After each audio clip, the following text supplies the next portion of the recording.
Abba Love and Cookie Stories.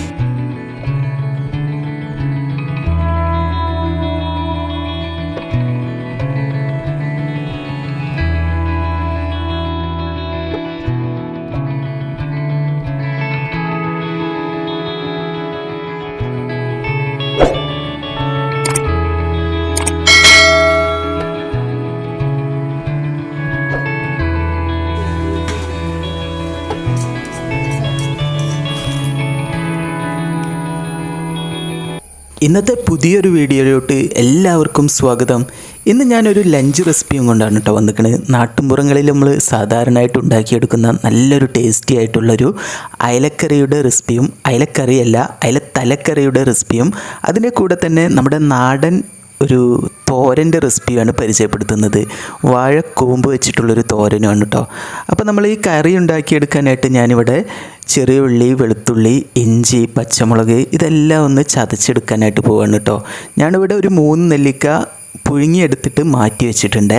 അപ്പോൾ ഇതെല്ലാം മിക്സിയുടെ ചെറിയ ജാറിലോട്ട് ഇട്ട് കൊടുത്ത് നന്നായിട്ടൊന്ന് ചതച്ചെടുക്കുക.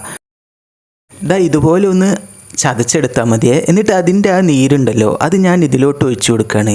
ഇത് ഞാൻ അയല ഒന്ന് മസാല തേച്ച് പിടിക്കാനായിട്ട് പോവുകയാണ്. ഫ്രൈ ചെയ്തെടുക്കാൻ വേണ്ടിയിട്ടുള്ള അയല ഇതുപോലെ ഒന്ന് വരയിട്ടിട്ട് നന്നാക്കി ക്ലീനാക്കി എടുത്തിട്ടുണ്ട്. അതിലോട്ട് മുളക് പൊടി, മഞ്ഞൾപ്പൊടി, കുറച്ച് മല്ലിപ്പൊടി കൂടി ചേർത്തിട്ട് നന്നായിട്ടൊന്ന് മസാല തേച്ച് എടുക്കുക. അപ്പോൾ അതിനായിട്ട് ഞാൻ അതൊന്ന് മാറ്റി വെച്ചിട്ടുണ്ട്. അതിലോട്ട് പിഴിഞ്ഞ് മാറ്റി വെച്ചിട്ടുണ്ട്. ഇനി നമുക്ക് അതേ ജാറിലോട്ട് തന്നെ ഒരു തക്കാളി, ഒരു 3 പച്ചമുളക് ഇതുപോലെ ഒന്ന് ഇട്ട് കൊടുത്ത് തക്കാളി മുറിച്ചെടുത്തിട്ട് ഇട്ട് കൊടുക്കുക. ഇനി നമുക്കിതിലോട്ട് നെല്ലിക്ക ചെറിയ കഷ്ണങ്ങളായിട്ട് ഇതുപോലെ ഒന്ന് മുറിച്ചെടുത്തിട്ട് അത് ഇട്ട് കൊടുക്കുക. നെല്ലിക്ക ഇതുപോലെ ഇട്ട് അരച്ചെടുത്ത് നമ്മൾ അയലക്കറി ഉണ്ടാക്കിയെടുക്കുകയാണെങ്കിൽ നല്ല ടേസ്റ്റാണ് കേട്ടോ. നമ്മുടെ ഈ അയലത്തല വെച്ചിട്ടാണ് ഞാൻ ഈ കറി ഉണ്ടാക്കുന്നത്. നല്ല ടേസ്റ്റാണ് കേട്ടോ. അയലത്തല അളിയനും കൊടുക്കുക എന്നാണല്ലോ ഒരു പഴമക്കാരുടെ ഒരു ചൊല്ലുണ്ടല്ലോ. അപ്പോൾ അതെങ്ങനെയാണ് നമുക്ക് നോക്കാം. നല്ല ടേസ്റ്റി ആയിട്ടുള്ള ഈ കറി ഉണ്ടാക്കിയെടുക്കാനായിട്ട് ഇനി ഞാനിത് നന്നായിട്ടൊന്ന് അരച്ചെടുക്കാനായിട്ട് പോവാണ്.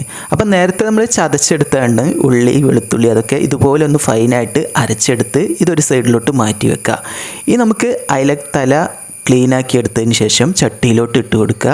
നന്നായിട്ട് ക്ലീനാക്കി എടുക്കണം കേട്ടോ. ഞാൻ അതിലോട്ട് ഒരു 2 പഞ്ഞീന് കൂടി എനിക്ക് കിട്ടിയിട്ടുണ്ട്. ഓരോ നാട്ടിൽ എന്താ പറയാമെന്നറിയില്ല. പഞ്ഞീന് ഇതുപോലെ നന്നായിട്ടൊന്ന് ക്ലീനാക്കി അതിൻ്റെ കൂടെ നല്ലൊരു ടേസ്റ്റ് കിട്ടാൻ വേണ്ടിയിട്ട് ഒരു അയില കഷ്ണം കൂടി ഇട്ട് കൊടുക്കുന്നുണ്ട് കേട്ടോ. അപ്പോൾ ഈ കറിക്ക് നല്ലൊരു ടേസ്റ്റ് ആവും. ഇനി മാങ്ങ കഷ്ണങ്ങൾ ഇതുപോലെ ഒന്ന് ഇട്ട് കൊടുക്കുക. ഒരു മാങ്ങയുടെ പകുതി ഭാഗമാണ് ഇതിലോട്ടായിട്ട് പുളിക്കായിട്ട് ഉപയോഗിക്കുന്നത്. ഇനി അരപ്പ് കൂടി ചേർത്ത് കൊടുക്കുക. ഇനി നമുക്ക് ഇതിലോട്ടായിട്ടുള്ള ഓരോ മസാലപ്പൊടികളായിട്ട് ഇട്ട് കൊടുക്കാം. ഞാനിവിടെ മുളക് പൊടിയാണ് ഉപയോഗിക്കുന്നത്. മുളക് പൊടി സാധാരണ എരിവുള്ള മുളക് പൊടിയാണ് കേട്ടോ ഉപയോഗിക്കുന്നത്. കാശ്മീരി മുളക് പൊടി ഉപയോഗിക്കേണ്ട ആവശ്യമില്ല, അത് ആവശ്യത്തിന് ഉപയോഗിക്കുക. ഇനി നമുക്കിതിലോട്ട് ആവശ്യത്തിനുള്ള മഞ്ഞൾപ്പൊടി, കുറച്ച് മല്ലിപ്പൊടി കൂടി ചേർത്ത് കൊടുക്കണം കേട്ടോ. നന്നായിട്ട് വറുത്ത് പൊടിച്ചിട്ടുള്ള മല്ലിപ്പൊടിയാണ് ഉപയോഗിക്കുന്നത്, പച്ചമല്ലിപ്പൊടി ഉപയോഗിക്കരുത്. അപ്പോൾ അതുകൂടി ഇട്ട് കൊടുത്തു. ഇനി ഇതിലോട്ട് നമുക്ക് ആവശ്യത്തിനുള്ള ഉപ്പ് കൂടി ചേർത്ത് കൊടുക്കുക. ഞാനിവിടെ കല്ലുപ്പാണ് ഉപയോഗിക്കുന്നത് കേട്ടോ. നമ്മുടെ ഇത്തരം കറിയൊക്കെ ഉണ്ടാക്കുമ്പോൾ കല്ലുപ്പ് ഉപയോഗിക്കുകയാണെങ്കിൽ നല്ലൊരു ടേസ്റ്റ് ആവും കേട്ടോ. അപ്പോൾ ഇതിലോട്ട് ആവശ്യത്തിനുള്ള വെള്ളം കൂടി ഞാൻ ഈ സമയം ഒഴിച്ചു കൊടുക്കുന്നുണ്ട് കേട്ടോ.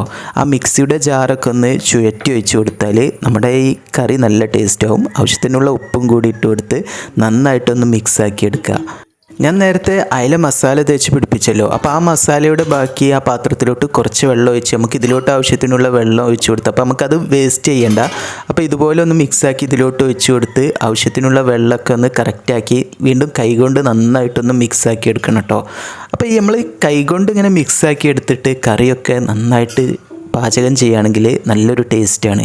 അപ്പോൾ അതിനാണ് ഈ കൈപ്പുണ്യം എന്നൊക്കെ പറയുക അല്ലേ, അതായിരിക്കണം. അപ്പോൾ അതുകൂടി മിക്സാക്കി എടുത്ത് ഞാനിതിനെ ചട്ടിയിൽ അടച്ച് വെച്ചിട്ട് അടുപ്പിലാണ് ഉണ്ടാക്കുന്നത് കേട്ടോ. അപ്പോൾ അടുപ്പിലുണ്ടാക്കുന്ന കറിക്കും അതുപോലെ തന്നെ പ്രത്യേകിച്ചൊരു ടേസ്റ്റാണ്. പതുക്കെ ഇങ്ങനെ വെന്ത് കഴിയുമ്പോൾ അതിൻ്റെ ആ ഒരു ടേസ്റ്റൊക്കെ ഒന്ന് വേറെയാണ്. അപ്പോൾ ഞാനിതിനെ ഒരു 10 മിനിറ്റ് കഴിഞ്ഞിട്ട് ഒന്ന് ഇളക്കിയിട്ട് കൊടുത്ത് എരിവും പുളിയും ഒക്കെ ഒന്ന് കറക്റ്റാണോ എന്ന് നോക്കുന്നുണ്ട്. വീണ്ടും ഇത് അടച്ച് വെച്ച് വേവിച്ചെടുക്കാനായിട്ട് പോവുകയാണ്. അപ്പോൾ അതേ സമയം തന്നെ ഞാൻ കുക്കറിൽ ചെറിയൊരു കുക്കർ എടുത്ത് വെച്ചിട്ട് അതിലോട്ട് കുറച്ച് വൻപയർ ഇട്ട് കൊടുക്കുന്നുണ്ട്. കുതിർത്തെടുത്താണ് കേട്ടോ. ഇതൊരു 2 മണിക്കൂർ നേരം ഞാനൊന്ന് കുതിർത്തെടുത്തിട്ട് ഇതുപോലെ ഒന്ന് ക്ലീനാക്കി എടുത്ത് ആവശ്യത്തിനുള്ള ഉപ്പും ആവശ്യത്തിനുള്ള വെള്ളം കൂടി ഒഴിച്ച് കൊടുക്കുന്നുണ്ട് വേകാനായിട്ട്. അപ്പം ഇനി നമുക്കിതിനെ അടച്ച് വെച്ചിട്ട് ഒരു 4 വിസിൽ വരുന്നത് വരെ വേവിച്ചെടുക്കുക. വൻപയർ വെച്ചിട്ടുള്ളൊരു ടേസ്റ്റി ആയിട്ടുള്ളൊരു വാഴക്കൂമ്പ് തോരനാണ് കേട്ടോ ഇന്ന് പരിചയപ്പെടുത്തുന്നത്. അപ്പോൾ അതിനായിട്ട് ഞാനിവിടെ വാഴ ഒടിഞ്ഞിട്ടുണ്ടായിരുന്നു. അപ്പോൾ അതിൽ നിന്ന് എനിക്ക് കിട്ടിയതാണ് ഈ വാഴക്കൂമ്പ്. അപ്പോൾ അതിൻ്റെ മുകൾ ഭാഗമൊന്നും നമ്മൾ ഉപയോഗിക്കരുത്. നമ്മൾ എന്ത് തരത്തിലുള്ള വാഴക്കൂമ്പ് ഉപയോഗിക്കുകയാണെങ്കിലും അതിൻ്റെ ഉൾഭാഗത്തോട്ടുള്ള ഭാഗങ്ങളാണ് നമ്മൾ ഉപ്പേരിക്കൊക്കെ ആയിട്ട് ഉപയോഗിക്കേണ്ടത്. പുറമേ ഉപയോഗിക്കുകയാണെങ്കിൽ കുറച്ച് കയ്പ്പൊക്കെ ആവും. അപ്പോൾ ഈ ഒരു രീതിയിൽ നമുക്കിതിനെ നന്നായിട്ടൊന്ന് പൊളിച്ചെടുക്കണം. എന്നിട്ട് ഇതുപോലെ നല്ലൊരു വൈറ്റ് കളറിലുള്ള ഭാഗമായിട്ട് വരുമല്ലോ, അതുവരെ നമുക്കിതിനെ ഒന്ന് പൊളിച്ചെടുത്ത് ഇതുപോലെ ഒന്ന് മാറ്റി കൊടുക്കുക.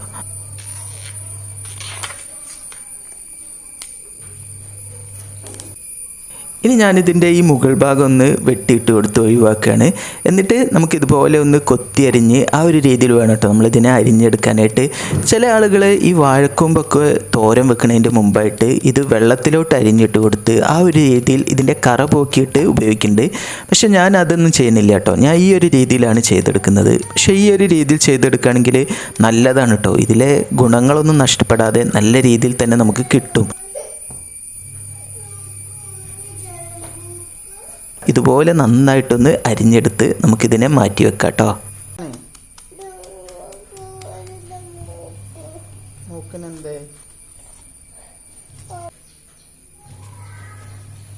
ഇനി ഞാൻ ഈ ഉപ്പേരിയിലോട്ട് എരിവിനായിട്ട് ആവശ്യമുള്ള പച്ചമുളക് കൂടി ഇതിലോട്ടൊന്ന് അരിഞ്ഞിട്ട് കൊടുക്കുന്നുണ്ട്.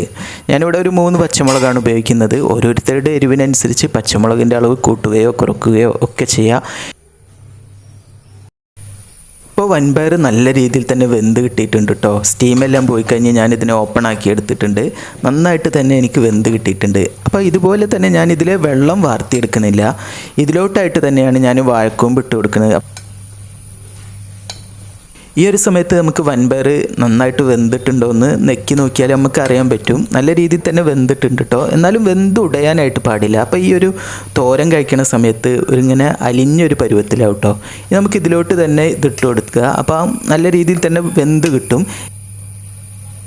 വിസിൽ വെന്ന് കിട്ടേണ്ട ആവശ്യമൊന്നുമില്ല കേട്ടോ. ഇതിലോട്ടൊന്ന് ഇട്ട് കൊടുത്തിട്ട് ജസ്റ്റ് ഇതിനെ അടച്ച് വെച്ചിട്ട് ഒന്ന് തിളപ്പിച്ചെടുത്താൽ മതി കേട്ടോ. ആ ഒരു പരുവം വരെ നമ്മളിതിനെ ഒന്ന് ഇട്ട് കൊടുത്ത് ഒന്ന് വേവിച്ചെടുക്കുകയാണെങ്കിൽ നല്ല സോഫ്റ്റായി കിട്ടും കേട്ടോ. അപ്പോൾ ഈ ഒരു രീതിയിൽ നിങ്ങളെല്ലാവരും ഒന്ന് ചെയ്ത് നോക്കണം. സ്റ്റീം ചെയ്തെടുക്കേണ്ട ആവശ്യമില്ല, വിസിൽ വരേണ്ട ആവശ്യമില്ല. അപ്പോൾ ഇതിനെ ഞാനിന്ന് അടച്ച് വെച്ചിട്ടൊന്ന് വേവിച്ചെടുക്കാനായിട്ട് പോവുകയാണേ.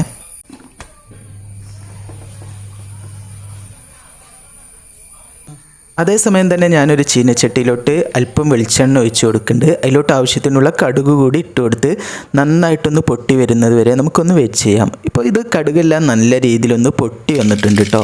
അപ്പോൾ ആ സമയം നമുക്ക് അതിലോട്ടൊരു 2 തണ്ട് കറിവേപ്പിലയും കൂടി ചേർത്ത് കൊടുക്കുക. കറിവേപ്പില കുറച്ച് അല്പം കൂടുതൽ ഉപയോഗിക്കുകയാണെങ്കിൽ നല്ല ടേസ്റ്റൊക്കെ ആവുക.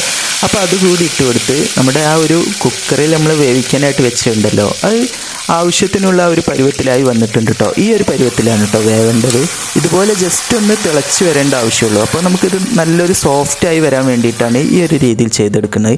ഇനി നമുക്കിതിൽ ആ വെള്ളം ഒന്ന് നന്നായിട്ടൊന്ന് വറ്റിച്ചെടുക്കണം കേട്ടോ. അപ്പോൾ അതുവരെയാണ് നമ്മളിതിനെ ഇനി കുക്ക് ചെയ്തെടുക്കേണ്ടത്. അപ്പോൾ അതിനായിട്ട് ഇടയ്ക്കിടയ്ക്ക് ഇങ്ങനെ ഇതിനെ ഒന്ന് ഇളക്കിയിട്ട് കൊടുത്ത് ആ ഒരു രീതിയിലാണ് നമ്മളിതിനെ വേവിച്ചെടുക്കേണ്ടത് കേട്ടോ ഇനി. അപ്പോൾ ഇത് നല്ലൊരു സോഫ്റ്റായി വരും. പെട്ടെന്ന് തന്നെ കയ്പൊന്നുമില്ലാതെ നല്ല രുചിയൊക്കെ ആവും കേട്ടോ അത് കഴിക്കാനായിട്ട്. ഇത് കണ്ടോ, ഇപ്പം നല്ല സോഫ്റ്റായിട്ട് നല്ലൊരു പരുവത്തിലായി കിട്ടിയിട്ടുണ്ട്. അതിലെ വെള്ളം എല്ലാം വാർന്ന് നല്ല ടേസ്റ്റി ആയിട്ടുള്ള തോരൻ തയ്യാറായിട്ടോ. അപ്പോൾ അതേസമയം തന്നെ ഉമ്മച്ചി നന്നായിട്ട് കായം തേച്ച് പിടിപ്പിച്ചിട്ടുള്ള മീനാണ് കേട്ടോ. ഇതുപോലെ മാറ്റി വെച്ചാണ്. ഫ്രൈ ചെയ്തെടുക്കുന്ന വീഡിയോ ഞാനിവിടെ കാണിക്കണില്ല. അപ്പോഴേക്കും നമ്മുടെ അയലക്കറി നല്ല ടേസ്റ്റി ആയിട്ട് വെന്ത് വന്നിട്ടുണ്ട് കേട്ടോ. നന്നായിട്ട് തിളച്ച് മറിയാനായിട്ട് തുടങ്ങിയിട്ടുണ്ട്. ഇത് കണ്ടോ, നല്ല രീതിയിലായി കിട്ടിയിട്ടുണ്ട്. ഇതിലോട്ട് ഞാൻ 2 തണ്ട് കറിവേപ്പിലയും കൂടി ചേർത്ത് അതിൻ്റെ മേൽഭാഗത്തോട്ടായിട്ട് വെച്ച് കൊടുത്ത് ഒന്നുകൂടി അടച്ച് വെച്ചിട്ട് തിളപ്പിച്ചെടുക്കുന്നുണ്ട് കേട്ടോ. ഇനി ഞാനിത് തിളപ്പിച്ച് കഴിഞ്ഞിട്ട് ഒരു അരമണിക്കൂർ കഴിഞ്ഞിട്ടാണ് ഇതിനെ ഒന്ന് താളിച്ച് വെച്ച് കൊടുക്കുന്നത്. അപ്പോൾ അതിനായിട്ടൊരു ചീനച്ചട്ടിയിലോട്ട് വെളിച്ചെണ്ണ ഒഴിച്ച് കൊടുത്തു. നന്നായിട്ട് സ്ലൈസ് ചെയ്തെടുത്തിട്ടുള്ള ഒരു 12 ചെറിയ ഉള്ളി കൂടി ചേർത്ത് കൊടുത്ത് നന്നായിട്ടൊന്ന് ഫ്രൈ ആക്കി എടുക്കുന്നുണ്ട്.